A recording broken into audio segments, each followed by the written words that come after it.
So for those of you who don't know me, I'm Kurt. I am the HR director here, and today we're talking about HSA plans in general. Specifically, Definitive Healthcare is adding an HSA plan to our benefits arsenal this year, and given that we're in open enrollment, and open enrollment ends next week, it's probably a good idea for you to know if this is a thing you should go with, because unless you have a qualifying event, you're going to be stuck with whatever you choose for a year. So we're going to talk about HSA plans.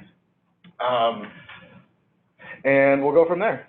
Again, this is all super new for most people. HSAs are increasing in popularity, but they're still only available at like 18% of companies. So it's okay to not know anything. Hopefully, at the end of this hour session, you can't say you don't know anything anymore.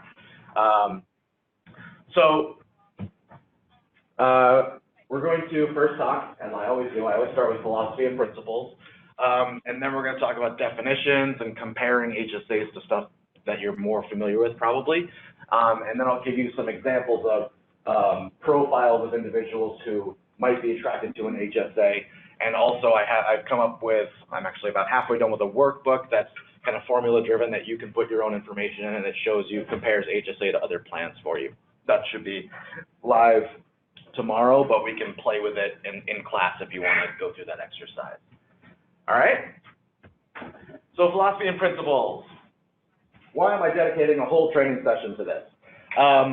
HSAs or HSA-eligible plans, I'll start saying that and you'll understand why soon. HSA-eligible plans are not just kind of a different flavor of what you already know. They're structured very differently with different risks and different rewards.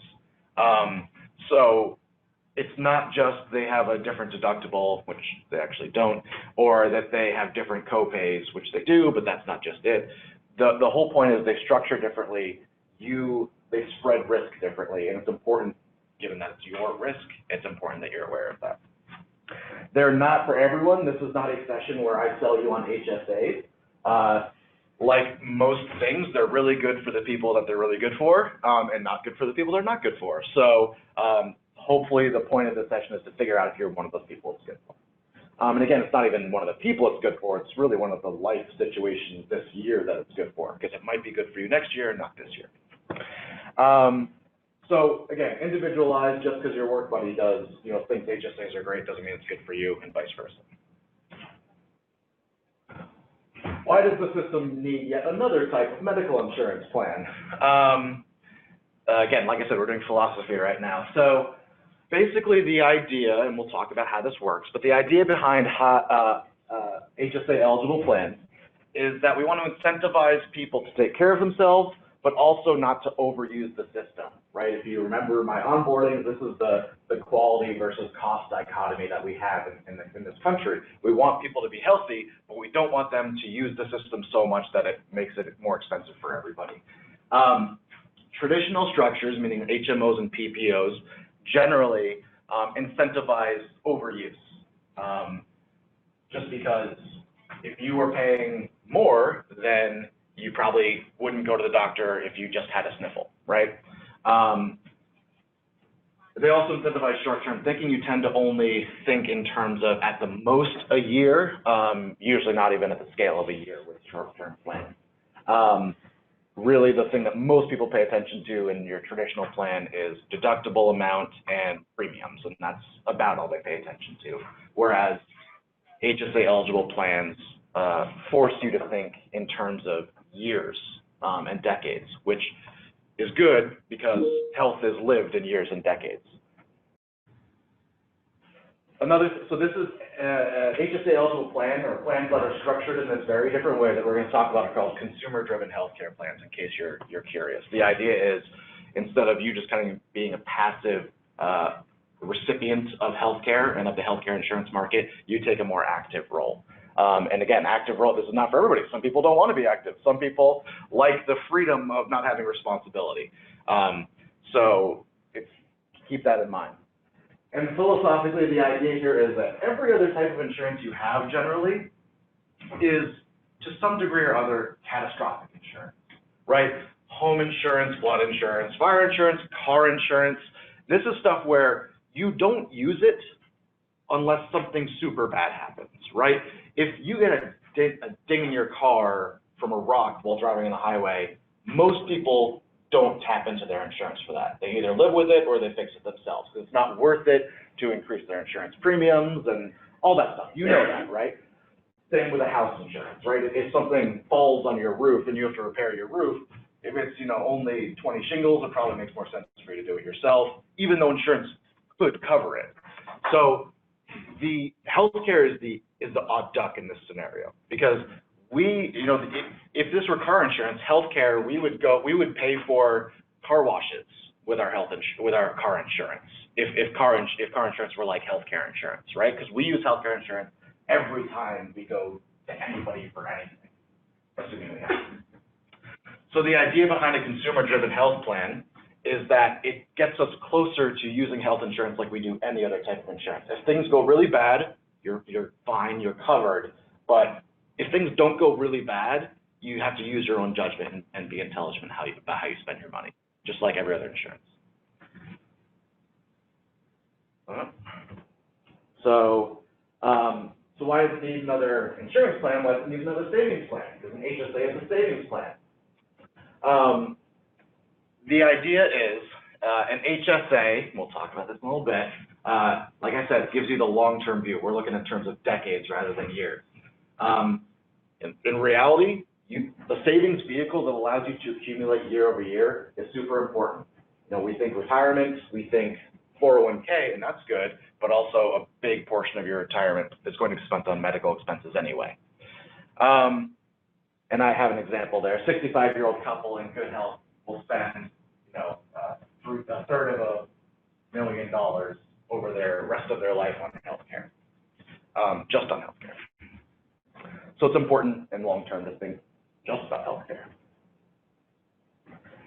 And in this session, am I going to tell you whether you move to an HSA or not? Not explicitly, but the idea is you will learn what questions are even worth asking. Because I'm just going to assume that none of you knows anything about HSAs.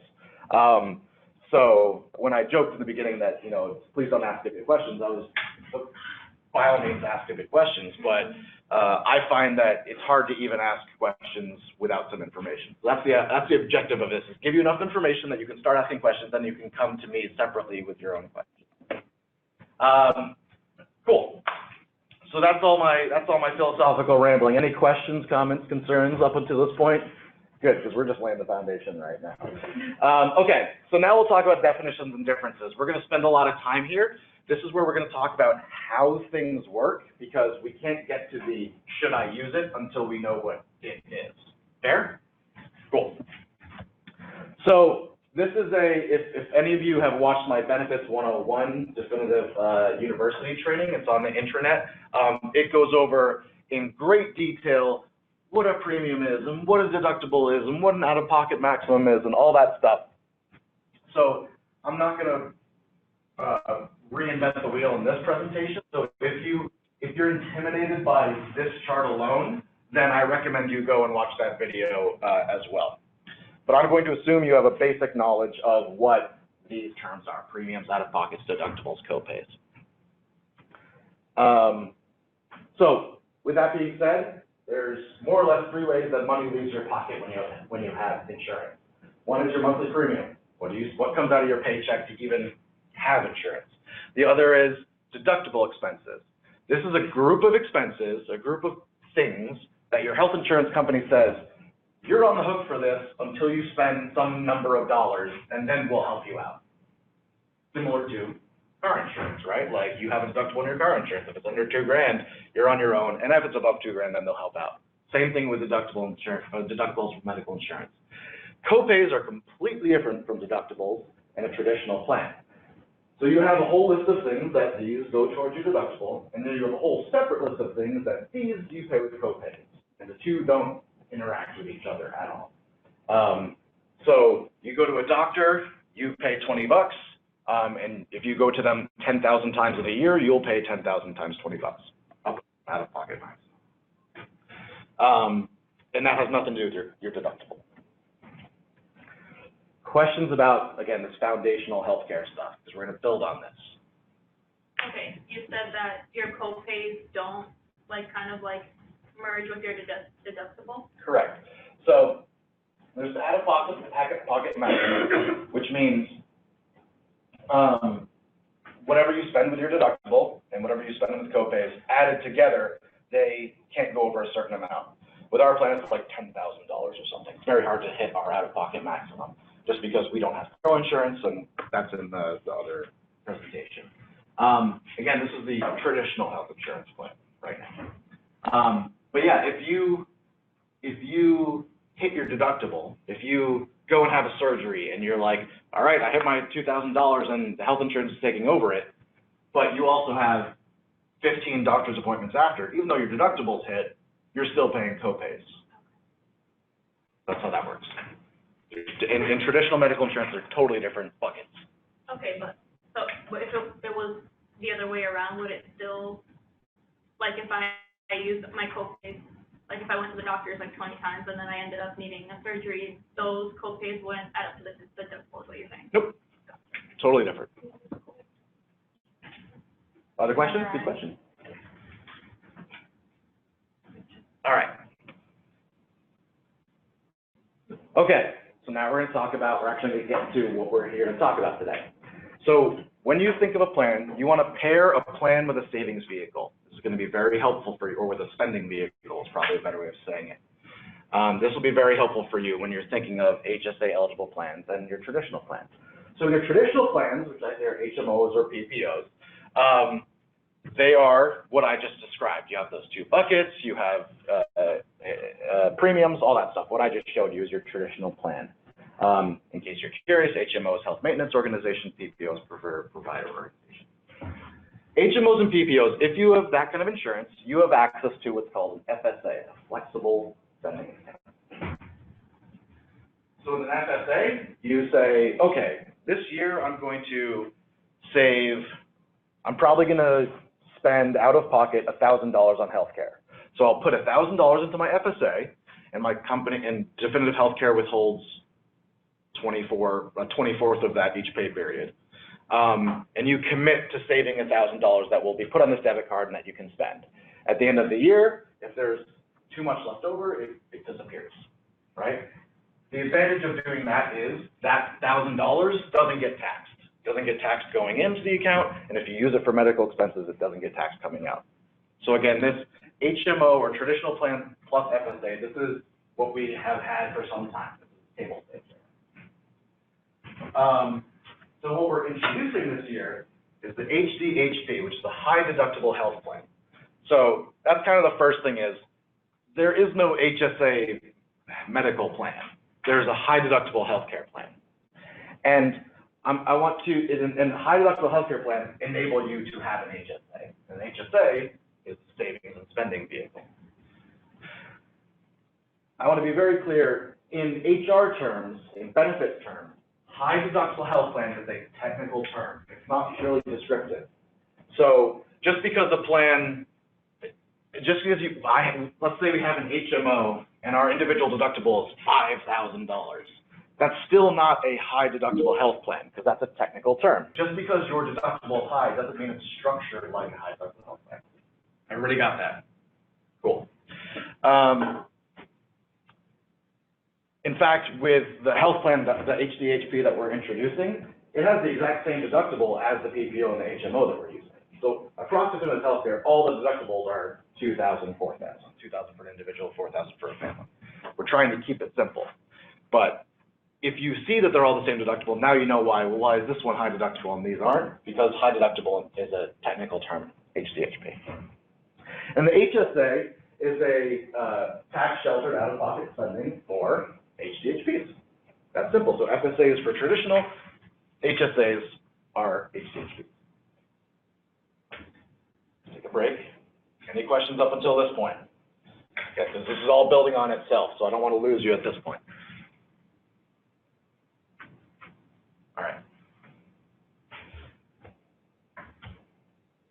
All right, so now we're going to compare things, right? So we have two types of plans to compare and two types of spending vehicles to compare. Let's talk about the plans first. So hopefully I have this structured very understandably. So we'll have traditional plans in this column and a high deductible health plan in the other column. So I put some questions I think most people care about.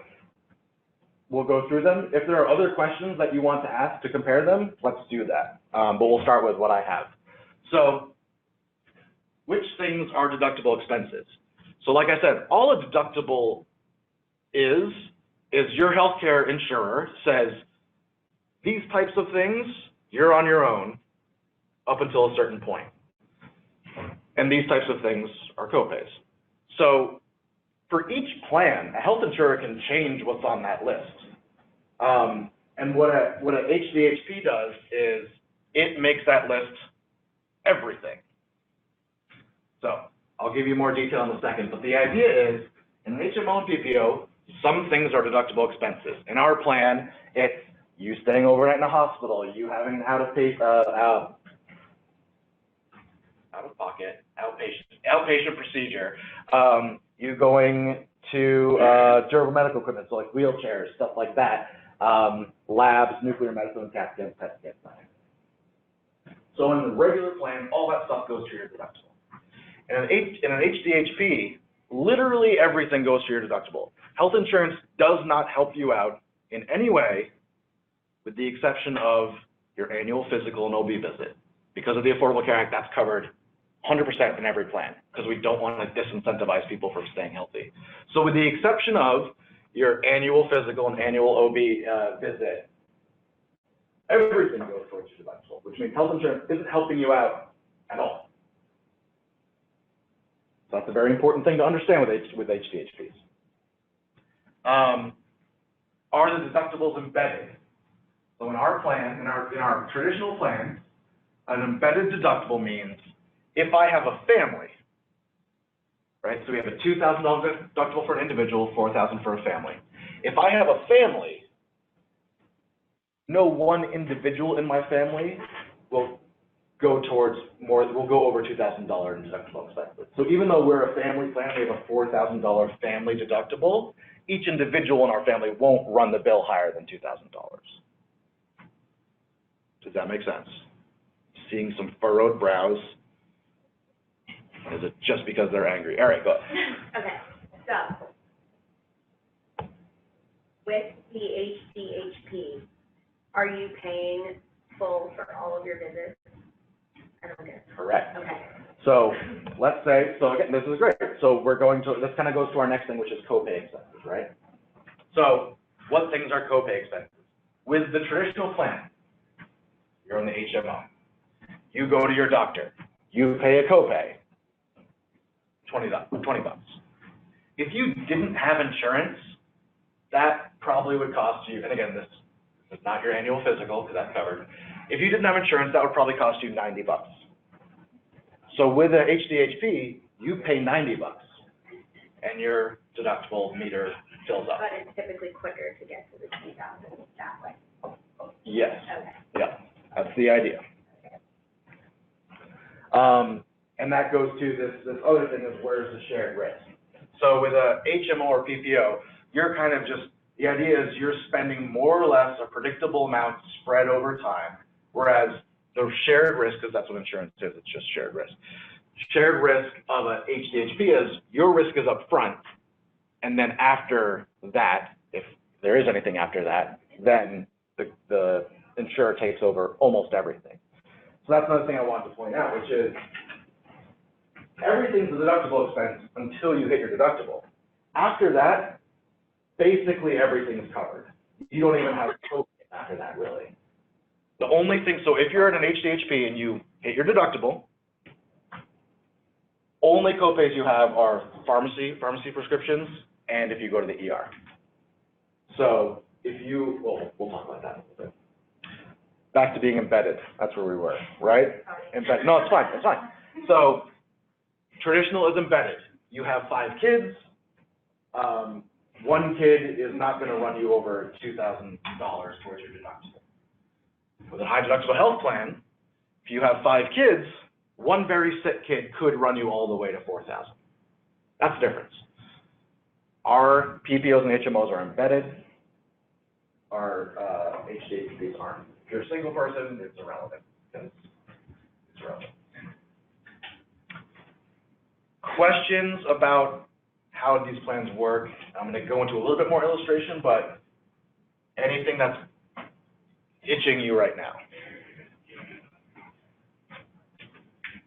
Right. The only question I have is with the HDHP, when you're talking about copay expenses after the deductible for like years, but it's like a copay expense, you're not paying for the full charge. Correct. It's exactly what you think of when you think of copays right now. Okay. Yep. Yep. Can you explain what you said? Yeah, so the question was, after the deductibles hit in an HDHP, when we say copay, is that like a copay with an asterisk? Is that a special kind of copay? Or is it just the standard copay? And it's just the standard copay. So let's go to prescriptions, right? You haven't hit your deductible yet. You have a name brand prescription that if you're on an HMO plan would cost you $30, but because you're in an HDHP, it costs you $70, right? Once you hit your deductible, that now costs you $30. Yeah, under the HDHP. So prior to that, you would be paying the $70 until you hit the 2,000 person. Correct. Exactly. Yep. So that's the idea. Everything goes toward that deductible, with the exception of your annual physical and OBG. Everything you're paying full sticker price. Other questions? So the other question I have is with, when you say OB, like that's just your annual. Correct. These are your annual wellness visits. Yep. Yep. Other questions? All right.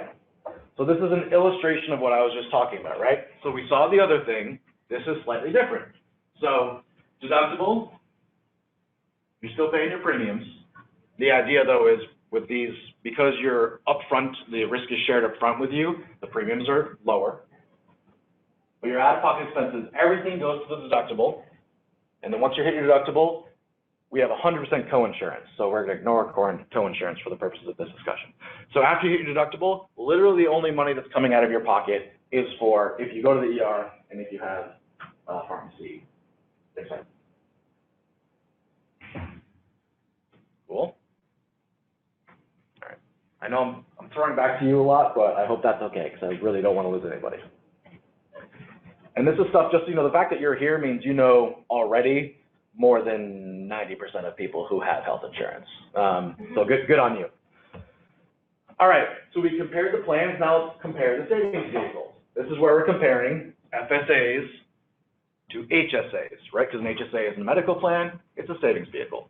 Actually, FSA is not even a savings vehicle, it's a spending vehicle, but we'll talk about that right now. So, here's the comparison, right? FSA, the IRS gives you a maximum of $2,750 per year. HSA, if you're an individual person, your maximum that you can save is $3,550. If you're a family, it's $7,100. If you're 55 or older, you can tack on $1,000 to those limits. So as you can see, HSAs allow you to save a lot more money, thereby avoiding a lot more taxes than an FSA. FSA funds are owned by the employer, meaning you say, I'm going to save $1,000 this year. And we say, great, we're going to withhold that money from your account and keep it in our own definitive healthcare bank account. And if you need some money up to $1,000, we put it on your debit card. And if you end up only spending $100, we say thank you very much for the extra money that you didn't spend, and we pay for like 1/2 of a lunch and learn with it.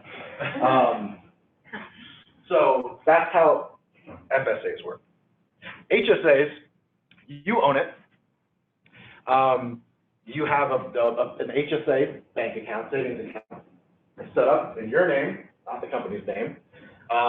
If you leave the company, it goes with you, whereas if you leave the company, your FSA money disappears, because it's ours, right? You take it with you, it's yours. You can, if you leave the company and join another company and you never have a high deductible health plan in your life, you still get to keep your HSA and spend your HSA. It's your money. How much rolls over year to year? Up to $500 in an FSA rolls over year to year. So if you set aside $1,000 and you only spend $100, then next year you start with a balance of $500 and you lose $400, right? Math. So how How much rolls over year to year with an HSA? All of it. It's a savings account. Does your bank wipe out your savings account every year? Let's hope not. That's your job. So that's how the rollover works. Does the balance earn interest? No, with the FSA, because it's not a savings account, it's a spending account. So if there's no balance, you say $1,000, it's $1,000 now, and it's $1,000 at the end of the year. With an HSA, it is just like any savings account, so it earns interest. HSAs are also different because you can, like a 401k or something, you can invest HSA funds in like you would in any other fund, like in the stock market. So if you wanted to save HSA funds and buy Google stock with it, you could. That is not a recommendation, by the way, but you could. So A, it earns interest, and B, it could earn more than interest. That being said, you know how bank savings accounts and checking accounts are FDIC insured, meaning like even if the bank explodes and computers stop working, that money, the government will back it up. With HSAs, their savings account are FDIC insured, so even if HSA Bank goes out of business, they're still insured by the government. If you invest it, investments aren't FDIC insured. You're deciding to put your money at risk for a higher reward. Are the funds taxed if I spend them on qualified expenses? No, and no. So they're very similar in that way. There's a list of qualified expenses, which we'll get to in a second, that as long as you spend the money on the things you're supposed to spend the money on, never taxed. Not going in, not coming out.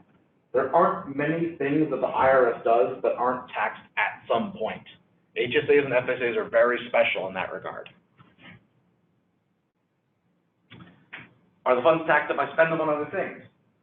That's an impossible question for FSAs. You are not allowed to spend your money with FSAs on ineligible expenses. It's a debit card. It won't go through if the expense isn't eligible. Frankly, sometimes it won't go through even if the expense is eligible, and then you have to pay with your Visa and then get reimbursed. But to get reimbursed, you have to upload receipts and prove that this is an eligible expense. So that question doesn't make sense. With an HSA, are the funds taxed if you spend them on? It's your money. It's a savings account. If you spend it on non-medical things before age 65, that's great. If you spend it on non-medical things before age 65, you will get taxed and you'll probably get a penalty. Similar to if you spend your 401k before you're 65, you will get taxed and you will get a penalty. Exact same concept. But if after age 65, you want to spend it on rent, you won't have that penalty. It'll just be taxed as normal. But if at any point from age 21 to 60 to 91, if you spend it on a medical expense, never taxed, not going in, not coming out. Does that all make sense? Can I change how much I contribute each paycheck? So at FSA, no. You're committed to that number that you picked during open enrollment. If you say $1,000, every paycheck, 1/24 of $1,000 is being taken out of your paycheck, whether you like it or not. With an HSA, it's a savings account. So every paycheck, you can come to HR or finance and say, this paycheck I'd like to put in $1,000, next paycheck I'd like to put in $2,000, whatever. So you have a lot of flexibility there. How do I pay for things? You have a debit card for both an FSA and HSA. That part works pretty similarly. And does my employer contribute to my fund? With FSAs, typically employers don't contribute to that. That's a benefit they provide. They usually cover the fees for it, and you put in your own money. With HSAs, most employers who offer HSAs also seed your HSA with money. We are one of those employers. So that's another difference. How are we doing? Questions about any of this? All right. Oh, yep. Like typically, yes, does that mean we do? So typically, I'm giving you broad context, and we are also specifically yes. Okay. Yep.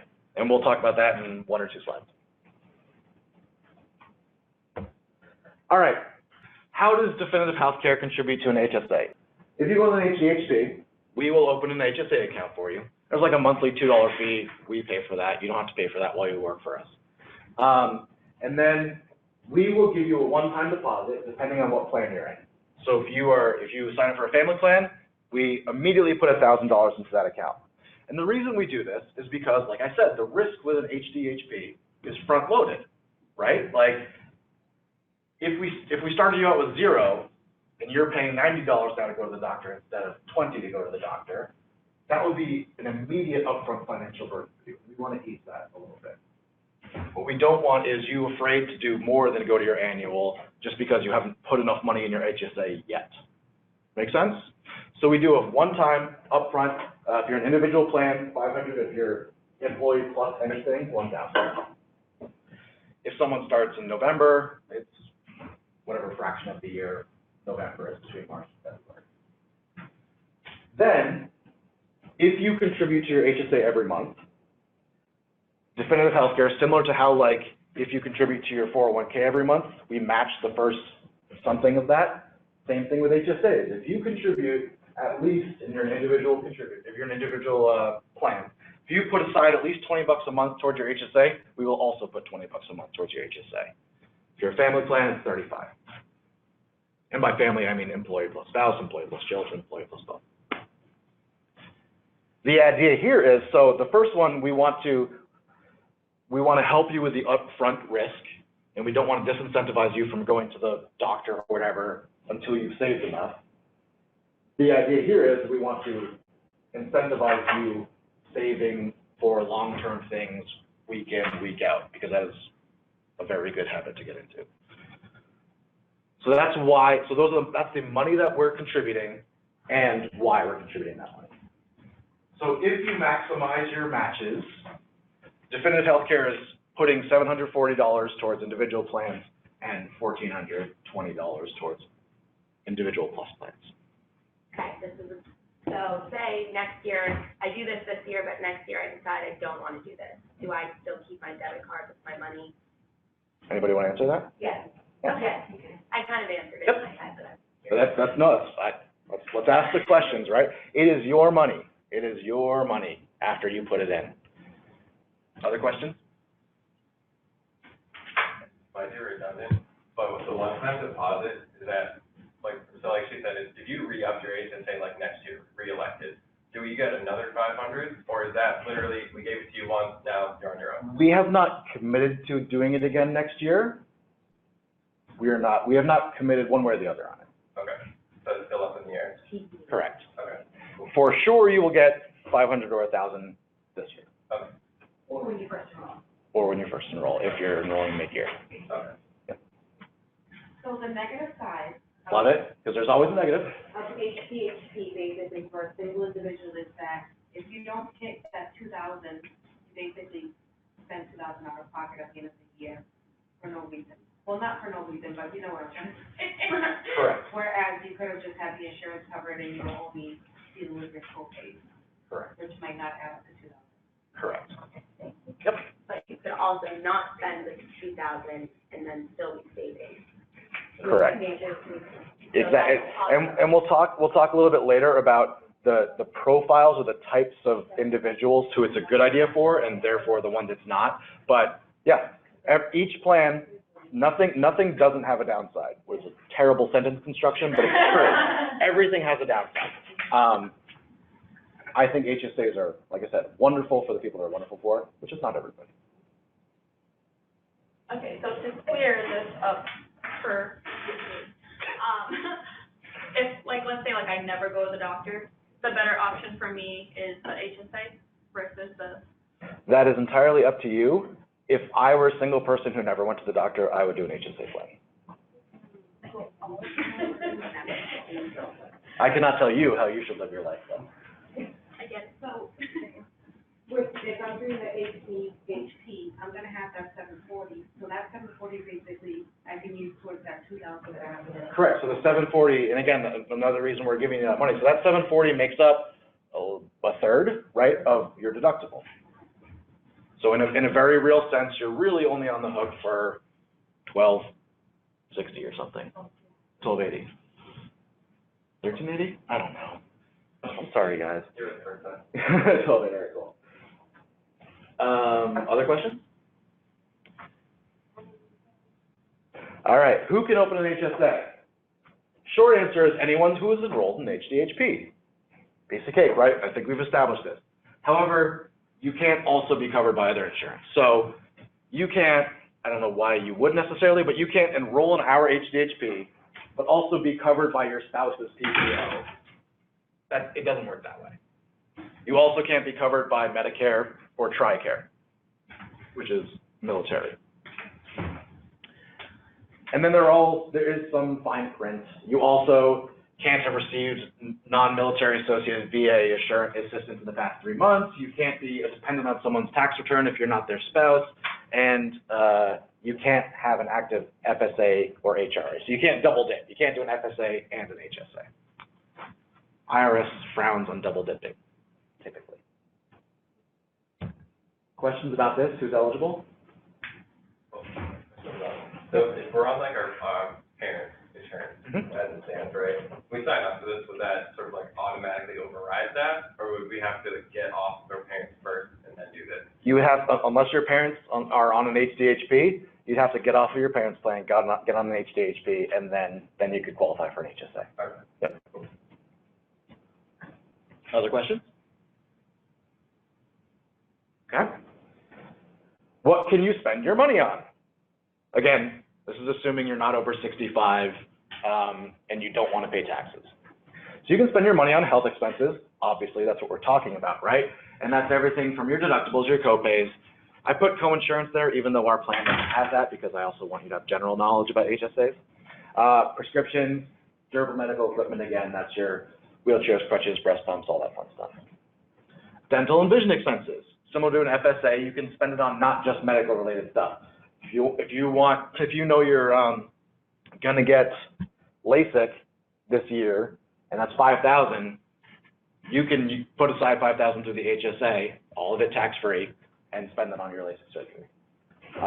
Chiropractic, dental, you name it. Also, you can spend it on premiums, not your monthly premiums to definitive healthcare, that's different. But if you leave definitive healthcare and you need to go on COBRA, you can use your HSA funds to pay for COBRA. If anybody's ever had to pay for COBRA, that's a big effing deal, right? Also, when you're retired, you can pay for Medicare and long-term care with it. This is what I'm talking about, where this structure is meant to make you think long-term. You are going to have a very long life, hopefully, and a very long career, and you might need money for various things. Questions about other things you can spend it on? Soon I will provide like a link to the IRS website where you can get the whole list, but this takes care of most of it. So the HDHP works similarly, like with the HMO in terms of like, you'd also get the dental insurance if you wanted the dental insurance, and then Yep. it's like, and then, you know, when you spend $1,500, or like when the dental covers $1,500, that's when you can pull your HSA funds. Exactly. Okay. So just like anything, like right now our HMOs are not tied to your dental, are not tied to vision. Same thing with HDHP. Yep. Other questions? So how soon do you get this deposited money into the account? Like, how soon after you switch over to your debit card, do you get, like, is it an automatic?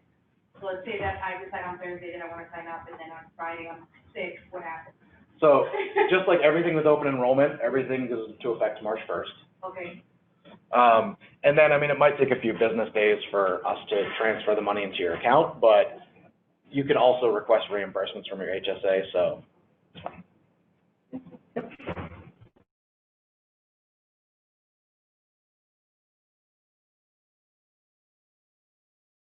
Profiles of individual that HSAs make the most sense for. Again, this doesn't mean profiles you absolutely should do it, but these are the types of individuals who probably should think about it. The first is very low users, what we talked about. If you only ever do your annual physical and OBG, let's say you have 1 or 2 generic prescriptions a month, that like I have 2 generics a month, I think one is $2, one is $3. And maybe you go to the urgent care, to CVS clinic or whatever twice a year.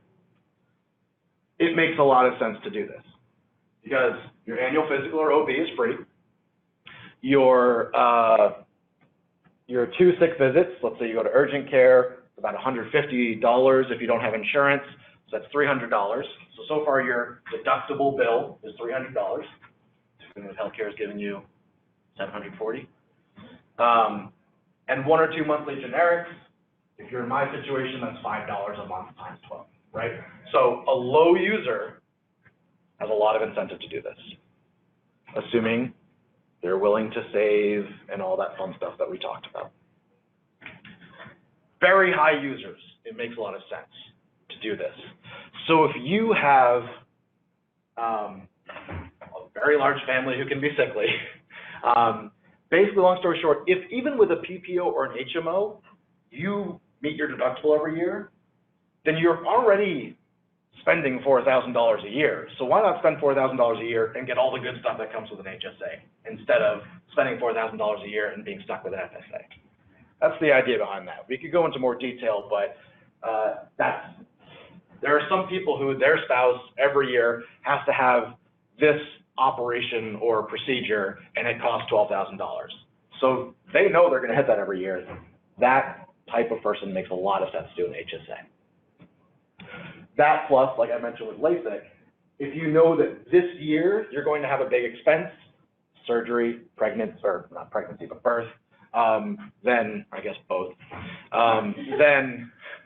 then it makes a lot of sense, right? If you know, all things being equal, whatever plan you're at, you're probably going to hit your deductible, might as well hit your deductible with an HSA. The next group of people are tax shelter maximizers. These are people who want to keep as much money for themselves as possible and don't particularly want to give the government any extra money. So these are people who, if you're already hitting your 401k maximum, which is like $16,000 a year, if you're already saving that money and avoiding taxes from that money, there are not many other ways to avoid taxes. This, if it's a family plan, gives you an extra several $1,000s of tax avoidance, which if not avoidance, legal tax avoidance, which if you're like in the 30% tax bracket, saving taxes on $7,000 is no joke, right? That alone, if you do the math, that alone makes up the rest of your deductible, right? Whatever 30% of $7,000 is plus the $1,400 definitive healthcare is giving you. Typically, individuals and families in higher tax brackets fall into this category because you have to already be maximizing your other stuff. And then savings maximizers. Usually these coincide with tax maximizers, but not necessarily. Just like with your 401k, I don't do the new hire orientation anymore, so I don't know how Tori says it, but if you're not putting aside enough in your 401k just to get the company match, unless you have very dire circumstances, you are not being very wise. Because that is what we call an investment strategy, a 100% guaranteed return on investment, which again, doesn't actually exist in the wild. So a cool thing is, even if you're not capping out your 401k savings, so you're not a tax maximizer, but you want to cap out your ROI, you can put in just enough to get definitive healthcare's guaranteed 4% match, and you have also put just enough to get definitive healthcare's guaranteed $20 a month or whatever. So you're just getting 100% return on all your savings. That's another reason to get into this. And again, HSAs are actually superior to 401ks, because 401ks, if you do a Roth, you're taxed going in, and you're not taxed going out. If you do a traditional, you're not taxed going in, but you're taxed going out. Whereas with HSA, as long as you spend it on health expenses, you are literally never taxed. Even if you invest it in Google stock and it quintuples, even on the earned interest, you are not taxed on that.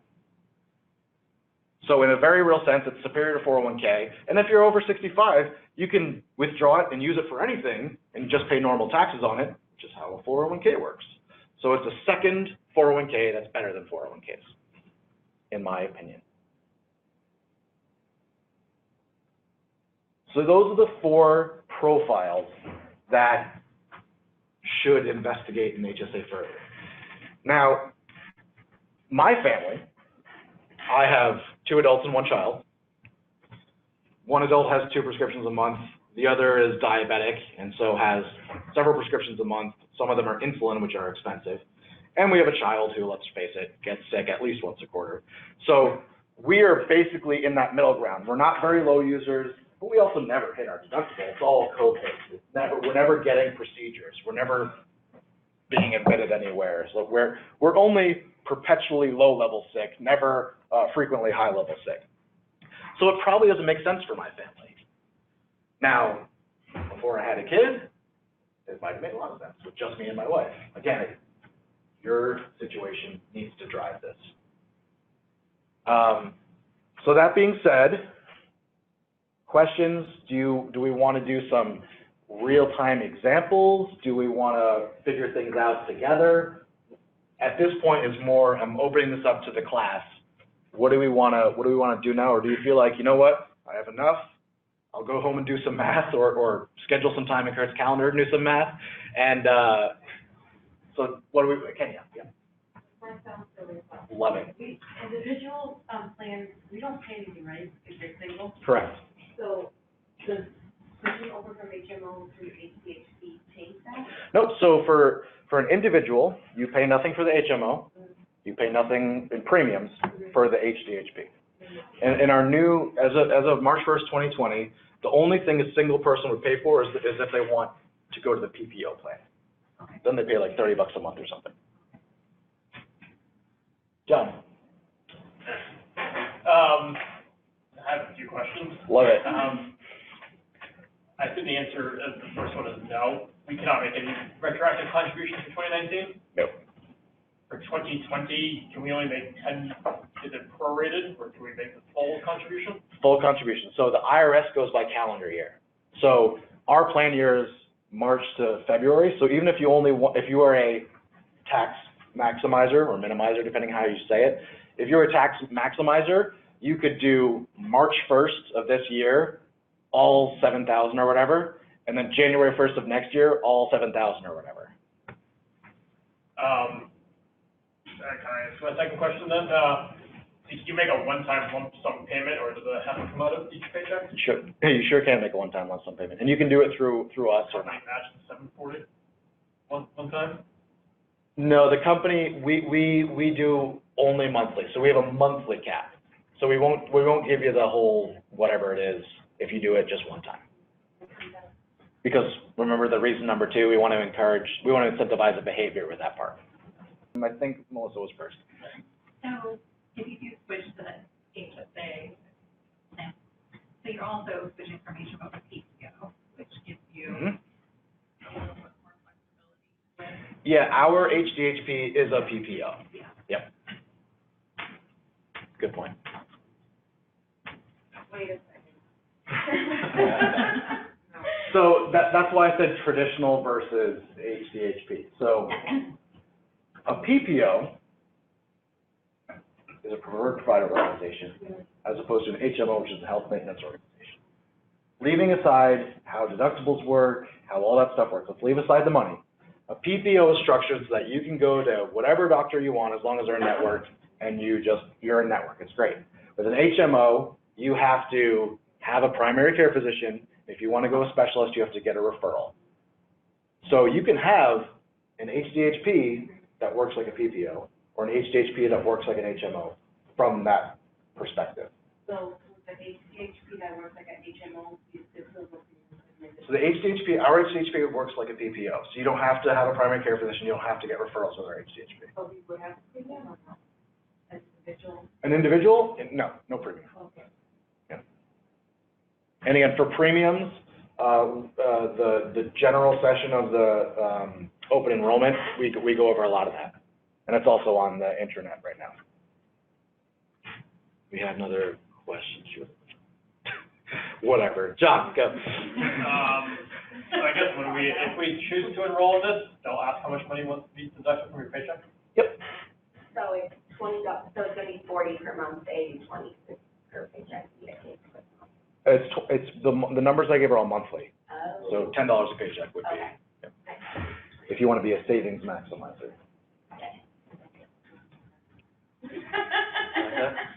Go ahead. Who's hosting our HSA? Who, what now? Like who's hosting, what's the account? It's called HSA Bank. What types of options are there? What types of funds are there? Yeah. I mean, I could give you some literature on it.